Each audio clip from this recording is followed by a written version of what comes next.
Alright guys, so the Winnipeg Jets lose 4-1 to the Toronto Maple Leafs in a game where I thought they would come out hungry, and they definitely did in the first period.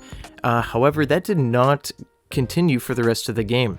And it's a little bit frustrating, because the Jets just came off of a really embarrassing loss to the Montreal Canadiens, the Laval Rocket pretty much. They were playing with half an AHL squad, and the Jets, laid an egg in that game. I knew they were going to come out hungry, and they did. They played so well in that first period. I believe the shots at the end of the period were 15-7 in favor of the Jets, and Samsonov stood tall. That was a theme throughout the night as well, which didn't help this game.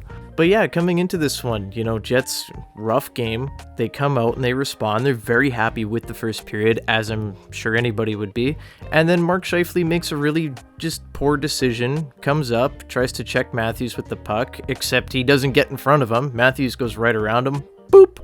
8 seconds into the second period, all that momentum that you got in that first period immediately gone as Austin Matthews scores and makes it 1-0. And then less than 2 minutes later, you turn the puck over, make a simple mistake, which you shouldn't be making, and bang, 2-0, another Austin Matthews goal. And, you're seeing the common theme here, guys. It's just little mistakes, right? These are mistakes that can easily be cleaned up, but they just haven't been the last 7-8 games for the Jets. Outside of the Pittsburgh game, the Jets have looked pretty not great. That's going to be the best way that I can describe it, because, they're scoring goals, or they were anyway, not their last 2 games, but they're scoring goals, but they just can't figure it out. They're just not playing tight defensively. They're not being hard to play against at all, really. And it's frustrating. It's frustrating to watch, especially when you know how well they've been playing, throughout the whole year. Now you're down 2-0 in the back half of the second period. You head to the power play, and you're thinking, wow, this is where the Jets get back in this game. They need a big goal here. The Leafs have been playing fantastic defensively, but with the 5-on-4, maybe the Jets can grab some momentum. And then Mark Scheifele makes a dumb play again and just feeds Mitch Marner, one of the last guys you want going the other way, and he makes no mistake. Beautiful shot. Top right corner, beats Connor Hellebuck, and it's a 3-0 game. And from that point, you could see the Jets really trying to get back in the game, but Toronto's just shutting it down. Samsonov is rock solid. We head into the third. The Jets have a 5-on-3, and Kyle Connor breaks the shutout, his 23rd of the year. So that was nice to see. Josh Morrissey actually got his 50th point on the season, got an assist on the Connor goal. So it was nice to see him do that. I believe he's one of 4 Winnipeg Jets defensemen all time to do that. The other 3 were Bufflin, Enstrom, and Trouba.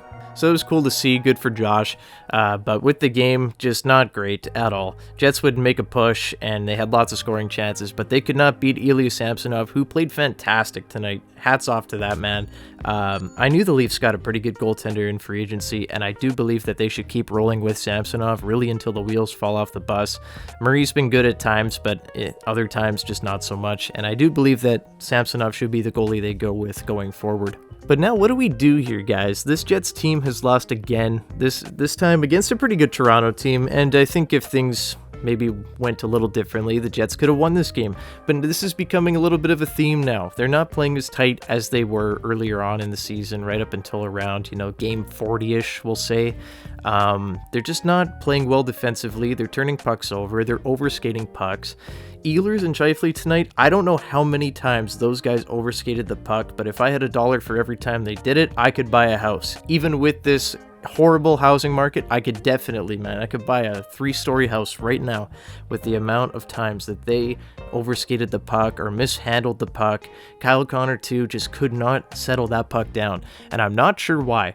This happened in the Montreal game as well, just overskating, especially Scheifele. Scheifele's had a rough couple games. This one in particular was very noticeable for Mark Scheifele, and it was just rough all around. We did have these new lines today, and I didn't love them, to be honest. I don't think that Blake Wheeler fits very well with Pierre-Luc Dubois and Kyle Connor.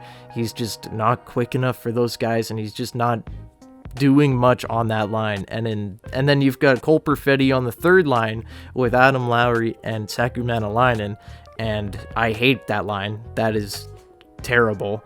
If you switched Barron and Scheifele and you had the Perfetti, Scheifele, Ehlers line, I think that would be a really fun line. but I don't know. The Scheifele line played fine tonight. Morgan Barron actually was probably one of the better players in this game, so hats off to Morgan Barron. And I have no problem with trying new lines. I encourage it. When something's not working, try something new.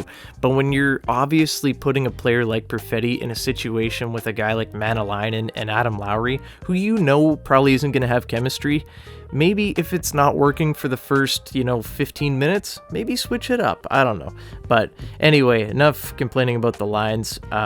This Jets team needs some work, and I think it's been very clear over the last few games that the bottom six that they have right now isn't going to carry them very far in the playoffs. The Jets have gotten very good production out of guys like Carson Kuhlman, Axel Johnson-Fialbi, Saku Manalainen, and the list goes on.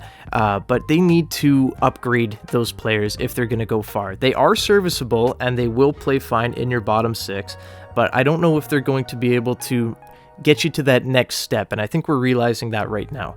Whether the Jets go out and they grab a guy to plug into the third, fourth line, or they go out and grab a top six player that maybe pushes a guy like Perfetti or a guy like Wheeler down to the third line, they need to do something, because the way it is right now, as much as I love this team, they do need some work, and I think it's been very obvious with the lack of secondary scoring as of late.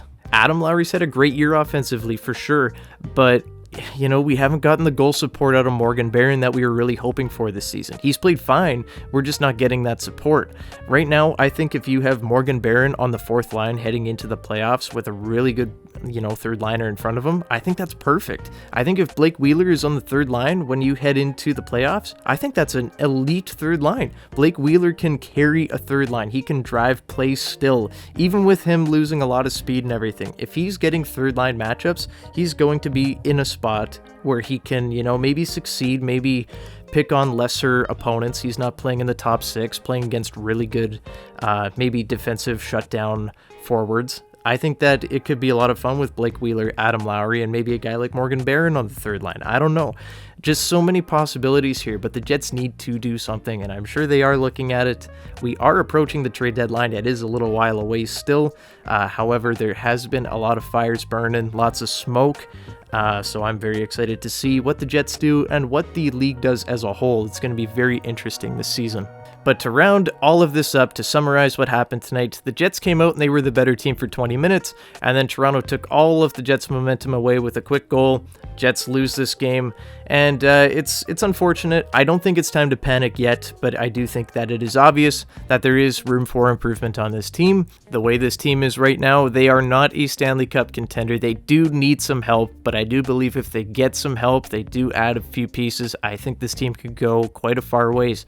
But work needs to be done, still a lot to do. This is game 46 of 82 on the year. We can talk about how good the Jets have been all year long, but as of late, they have not been that great. You hear that rhyme? Dr. Seuss over here. But with all that said, guys, I am going to hop on out of here. Thank you so much for watching the video. Leave a like and subscribe to the channel if you haven't already. We're on the road to 1K, not too far away now. Leave a comment down below. I'd love to hear from you guys with your thoughts on the game, and I will see you guys in the next one. Have a great day, everybody. Bye-bye.